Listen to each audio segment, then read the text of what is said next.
Imagine la maison de tes rêves. À quoi elle ressemblerait? Est-ce que ça serait plutôt une maison avec jardin, avec une piscine, une maison avec plus d'espace, avec une belle vue sur l'extérieur, un bureau calme, avec une salle de sport, avec une cuisine fonctionnelle, avec une salle de bain qui ressemble à un spa avec une baignoire? En cette période de confinement, penser à la maison de nos rêves peut vraiment être douloureux. C'est certain, on n'est pas logé à la même enseigne. Le confinement va pas être vécu de la même façon entre une personne qui vit dans un petit appartement et une personne qui vit à la campagne et qui a accès à un jardin. Je t'invite à rester attentif jusqu'au bout dans cette vidéo parce qu'elle pourrait bien te faire changer ta façon de vivre actuellement la situation. Si tu suis la botte secrète, c'est sûrement parce que tu es passionné de déco, parce que tu veux améliorer ton intérieur ou encore parce que le métier de décoratrice t'intéresse et tu aimerais un jour en faire le métier justement. Et par la force des choses, on constate que de se sentir bien à la maison, ça devient une priorité. C'est vraiment très important pour notre qualité de vie. Du coup, peut-être que tu as profité de ce confinement justement pour nettoyer entièrement ta maison, ranger tes placards. Et du coup, je pense que tu l'as remarqué en faisant à fond le ménage, en organisant ses affaires, on a une profonde satisfaction. Ça fait du bien et d'ailleurs, finalement, c'est se faire de la place, c'est apporter de la clarté dans sa tête. Mais voilà, peut-être que tu commences un petit peu à tourner en rond. Tu aimerais trouver d'autres occupations et peut-être que ta maison est loin de ressembler de la maison de tes rêves. Et quand on se retrouve comme ça face à nous-mêmes, on peut se poser beaucoup de questions sur notre vie, sur notre manière de vivre. Et parfois, on peut ressentir de la frustration, on peut se dire que les autres, ils ont plus de chance, que tu aimerais être ailleurs dans quelque chose de mieux. Tu commences à te demander quand tu vas reprendre ton travail, quand tu vas reprendre une vie normale. Peut-être que tu es un petit peu forcé de faire un bilan finalement de ta vie. Tu sais pas trop où t'en es. Et sincèrement, c'est plutôt douloureux, c'est plutôt démoralisant de penser à toutes ces choses. Puis tu commences à penser à tous ces gens qui vivent la situation vraiment difficilement. Tu penses aux aides-soignants, aux infirmières, aux médecins, enfin toutes les personnes qui sont obligées de travailler pendant cette période de confinement. Et du coup, tu commences à culpabiliser parce que tu te dis que finalement, tu sais pas à quoi tu sers. On se demande qu'est-ce qu'on peut apporter à la situation. On se sent impuissant. On se retrouve finalement face à des peurs, face à des doutes, face qu'est-ce qu'on va devenir. Et tu as peut-être remarqué que d'autres personnes maîtrisent mieux la situation. Ils font du sport, ils profitent de cette période de confinement pour terminer ce qu'ils avaient à faire. Ils gardent le moral, on a l'impression qu'ils sont plus heureux. Eh bien ces personnes-là ont un secret. Et pour ne rien te cacher, ces personnes-là ne sont pas différentes de toi, de moi. Elles sont pas non plus chanceuses parce qu'on est tous dans la même situation. Ces personnes-là ont trouvé une clé pour aller mieux, pour aller de l'avant quoi qu'il arrive. Ces personnes, malgré les obstacles, et peut-être que du coup ces personnes-là que tu observes de l'extérieur, tu les trouves plutôt énervantes. Qu'est-ce qu'elles ont plus que moi? Pourquoi la vie leur sourit plus? Pourquoi ça semble plus facile pour ces personnes-là? Effectivement, tu peux peut-être observer des gens qui sont heureux en couple, qui sont en bonne santé, qui ont des amis qui les encouragent, qui ont des proches qui les soutiennent. On observe chez eux une certaine sérénité, une certaine douceur de vivre, un petit peu comme une insouciance. Je suis passée par une vie frustrante à une vie plus épanouissante. Si vous connaissez mon histoire, vous savez que mon papa s'est suicidé et suite à ce décès, j'ai bien dû remonter la pente et ça m'a pris beaucoup de temps. Et aujourd'hui, j'ai des clés pour justement aller mieux, pour surmonter les événements difficiles. Et je peux vous dire que non, ça n'a pas été facile. Et je peux vous le dire aussi, il y aura encore des moments difficiles, on n'y échappe pas. Je suis encore assez émue parce que je viens de perdre aussi mon oncle, là, hier. Non pas du coronavirus, mais d'un cancer. Il est parti très très vite, en même pas un mois. Et ce qui m'a peiné le plus, c'est que mon oncle, finalement, il était lui aussi en confinement. Et on pouvait pas aller le voir en fait, on pouvait pas l'accompagner. Donc quand ils ont su que ça allait être terminé pour lui, parce qu'il était en soins palliatifs, mes cousines, enfin vraiment la famille proche, très proches, ils ont pu aller lui dire au revoir. Mais c'est vraiment des moments douloureux et on en vit tous, malheureusement. Bref, du coup, pour vraiment passer de défaitiste, pour passer de la tristesse à la joie, à quelqu'un d'optimiste, j'ai vraiment lu beaucoup de livres, regardé beaucoup de formations et en fait de passer de la tristesse à l'optimisme, enfin du pessimisme à l'optimisme, ça a changé, ça change et ça changera toute ma vie. On ne vit pas dans un monde de bisounours, mais vraiment ce que je nous invite à faire, c'est à prendre en main notre vie, à assumer nos responsabilités et à aller de l'avant pour soi et pour les autres. Et donc, ce qui m'a aidé, la clé de ces personnes qui ont l'air de s'en sortir, c'est cette capacité, quoi qu'il arrive, à retrouver sa tranquillité d'esprit. Peu importe ce qui arrive à l'extérieur, ils prennent le temps de retrouver sérénité et apaisement. Peut-être que toi aussi, aujourd'hui, tu veux retrouver une tranquillité d'esprit et je peux aujourd'hui t'aider pour ça. Il n'y a rien de magique là-dedans.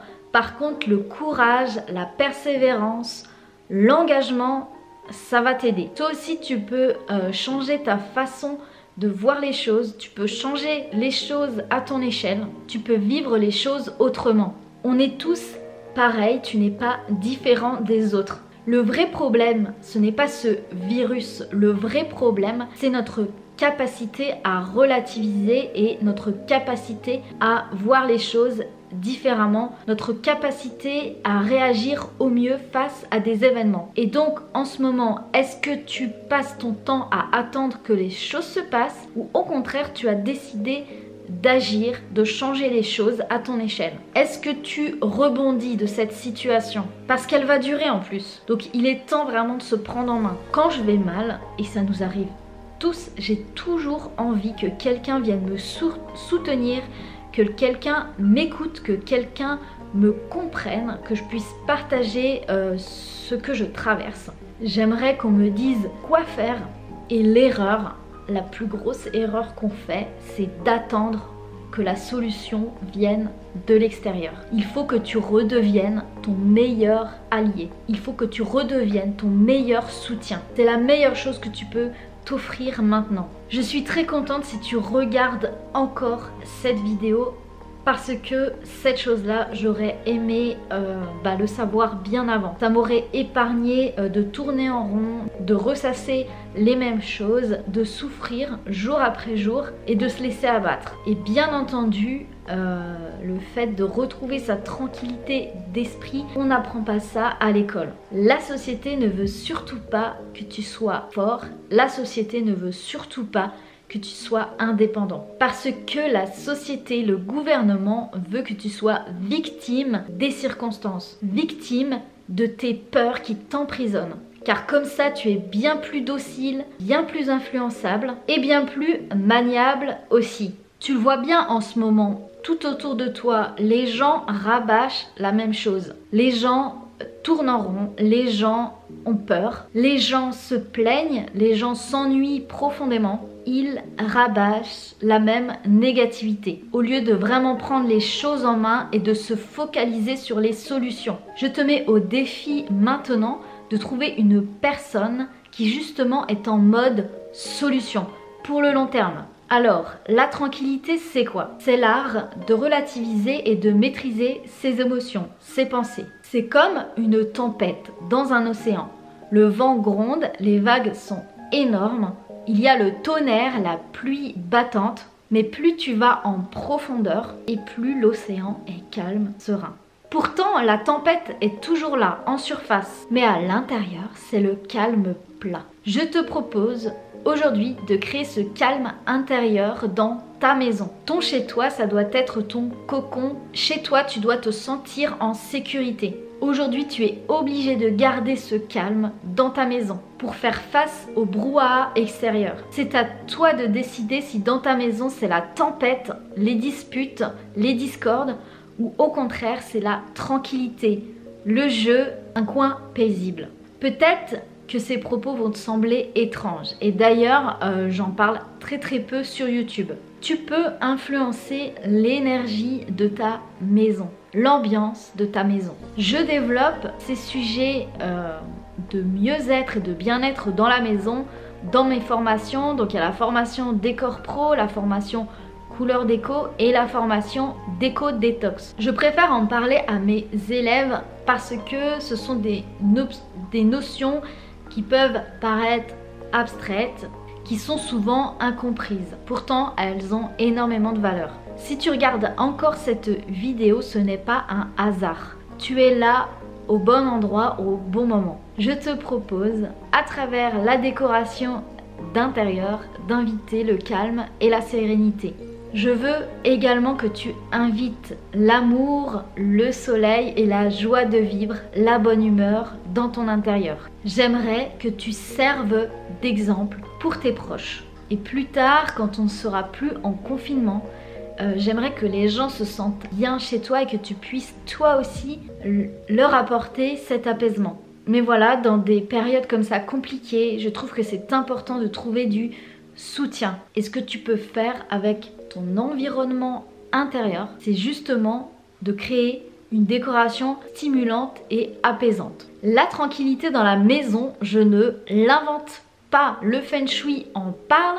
Les psychologues recommandent d'être dans un endroit justement beau et agréable et bienveillant pour justement se guérir. Et les personnes riches ont une belle maison, propre, lumineuse, bien entretenue, parce qu'ils connaissent les pouvoirs d'un environnement stimulant. Ils comprennent l'impact que leur environnement immédiat ont sur leur état d'esprit. Aujourd'hui, ce n'est plus un secret. Et pourtant, combien de personnes négligent leur intérieur et leur lieu de vie. Ces connaissances sont précieuses, elles sont uniques, elles sont différentes et il est difficile de les regrouper. Par exemple, il faudrait des années pour comprendre et maîtriser le Feng Shui. On peut dire qu'il n'y a que quelques initiés. C'est un petit peu ce que je reproche à la décoration intérieure parce qu'on dit que l'architecture d'intérieur est réservée à une élite. Pour moi, c'est faux. Il suffit simplement d'appliquer de bonnes méthodes. Tous les novices en décoration peuvent améliorer leur intérieur grâce aux magazines, aux vidéos, aux livres. Aujourd'hui, on a accès à beaucoup d'idées et beaucoup d'inspiration. La seule chose qui va changer, c'est notre capacité à passer à l'action. Alors, deux choix s'offrent à nous aujourd'hui. Soit on continue à rester dans notre canapé, à regarder les mauvaises nouvelles, à passer d'un écran à l'autre et à attendre que les choses s'améliorent d'elles-mêmes. Ou on décide de prendre les choses en main et on commence à faire bouger les choses. J'ai mis en ligne fin 2019, en décembre, un accompagnement pour bien préparer 2020. Dans cet accompagnement, tu pouvais trouver comment apporter des changements concrets dans ta maison sans devoir déménager. Je te montre comment gagner des mètres carrés dans ces espaces de vie. Je montrais comment savoir se détacher des objets du passé pour alléger sa vie et passer à autre chose. Beaucoup de gens, comme je le disais, négligent leur intérieur et pourtant redécorer son cadre de vie, c'est vraiment une thérapie douce pour retrouver calme et équilibre dans sa vie. Dans les circonstances actuelles, j'ai décidé de mettre à disposition la formation Déco Détox, donc cette formation que j'ai mis à moins 80% pour justement y avoir accès facilement. Tu peux cliquer juste en dessous de la vidéo pour découvrir l'offre. Alors, à quoi sert concrètement cette formation? J'ai regroupé en une seule formation l'essentiel de ce que tu dois savoir pour alléger tes espaces de vie. pour justement aussi alléger ton esprit, partir sur des bases saines et t'aider à prendre un nouveau départ. C'est un excellent raccourci pour prendre soin de ta maison, pour inviter la poésie dans ton intérieur, pour purifier ton intérieur, pour éloigner les ondes négatives et surtout pour faire entrer l'abondance dans ta vie, dans ta maison. Avec toutes les méthodes que tu vas apprendre dans cette formation, tu vas pouvoir ensuite aider les autres à se sentir mieux dans leur maison. Tu vas alléger leur vie et tu vas améliorer leur cadre de vie. Tu vas leur créer un environnement beau et stimulant. Tu vas aller un peu plus vers l'essentiel, vers ce qui compte vraiment. Alors, pour qui est faite cette formation? Elle est faite pour les gens qui veulent avancer, qui veulent passer à l'action, qui ont une soif de changement, qui ont envie de nouveautés concrètes dans leur vie, qui veulent aussi profiter de l'énergie du printemps, du temps qu'on a en ce moment, pour faire entrer vraiment les ondes positives dans sa maison, faire rentrer les rayons du soleil, mais aussi la bonne humeur dans son intérieur. Imagine un peu l'impact que ça pourrait donner dans ta vie dès maintenant et plus tard dans la vie des autres. Tu vas pouvoir changer d'état d'esprit rapidement, passer à autre chose, être plus rassuré, plus confiant pour la suite des événements. Tu vas apporter des changements positifs et stimulant. Tu vas te sentir utile. Tu vas devenir une personne inspirante, posée, qui reste dans le calme. Tu vas y voir beaucoup plus clair. Tes idées vont être plus nettes. Surtout, tu vas être beaucoup plus confiant envers toi-même et envers tes choix. Tes changements, ils vont être visibles tout de suite dans ton quotidien. Alors, veux-tu devenir cette nouvelle personne? Et tu n'imagines pas le nombre de personnes, de clientes qui ne pensaient pas prendre un jour une formation de décoration, mais qui du coup se sont lancées, ont passé le cap et qui ont transformé leur lieu de vie et qui aujourd'hui ne regrettent absolument pas. Ces personnes aujourd'hui osent assumer leur style, elles ont retrouvé une nouvelle passion, un nouvel entrain. Elles sont passées vraiment à autre chose, à quelque chose de beaucoup plus productif. Pour accéder à la formation Déco Détox, c'est très simple. Tu as un lien juste en dessous. Tu découvres le programme au complet. Tu passes ta commande et tu recevras directement dans ta boîte mail ton identifiant et ton mot de passe. Mais attention, si tu veux des résultats, il va falloir bosser. Il va falloir te tirer vers le haut. Et l'expérience de la formation en ligne, c'est différent de YouTube. C'est une nouvelle étape. Alors, si tu veux passer le cap, rendez-vous en barre d'infos et on se retrouve tout de suite dans la formation.